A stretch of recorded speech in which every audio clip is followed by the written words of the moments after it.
জানেন কি কিভাবে ধাইমা বাসনের ভেতরে লুকিয়ে ভক্ত চন্দ্রহাসের জীবন বাঁচিয়েছিল? সুধার্মিক নামে একজন রাজা কেরালা শাসন করতেন। তার স্বভাব ছিল ধর্ম পালন করা, প্রজাদের যত্ন নেওয়া এবং ঈশ্বরের নাম জপ করা। তার স্ত্রীর গর্ভে চন্দ্রহাসের জন্ম হয় এবং জন্মের সাথে সাথে সে ভগবান শ্রীকৃষ্ণের পবিত্র নাম জপ করতে শুরু করে। সমগ্র রাজ্য চন্দ্রহাসের জন্ম উদযাপন করে। এমন সময় শত্রুপক্ষের রাজারা সিদ্ধান্ত নেয় যে আক্রমণ করার এটাই সঠিক সময়। সুধার্মিক তার পুত্রের জন্মের আনন্দে মগ্ন ছিলেন। শত্রুপক্ষের রাজারা তাকে আক্রমণ করে রাজ্য ঘিরে ফেলে। সুধার্মিকের সেনাবাহিনী তাদের থামানোর চেষ্টা করে, কিন্তু ব্যর্থ হয়।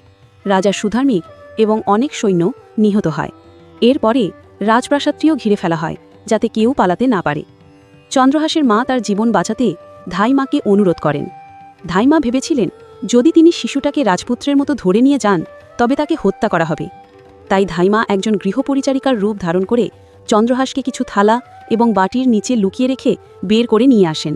সৈন্যরা যখন ওপর থেকে তাকাল তখন সে বলল যে এগুলি রাজপরিবারের কিছু ব্যবহৃত থালা, তাই সৈন্যরা তাকে ছেড়ে দেয়। ধাইমা চন্দ্রহাসকে নিয়ে পালিয়ে কুন্তলপুরে পৌঁছান। তিনি সেখানকার মন্ত্রী ধৃষ্টবুদ্ধির কাছে প্রার্থনা করেছিলেন যে আমি সেবার কাছে দক্ষ এবং দয়া করে আমাকে কিছু সময়ের জন্য প্রাসাদের সেবায় নিযুক্ত রাখুন। তিনি তাদের জানান যে চন্দ্রহাস তার পুত্র। রাজপরিবারের দাসী হওয়ায় সে খুবই দক্ষ ছিল, তাকে সেবায় রাখা হয়েছিল।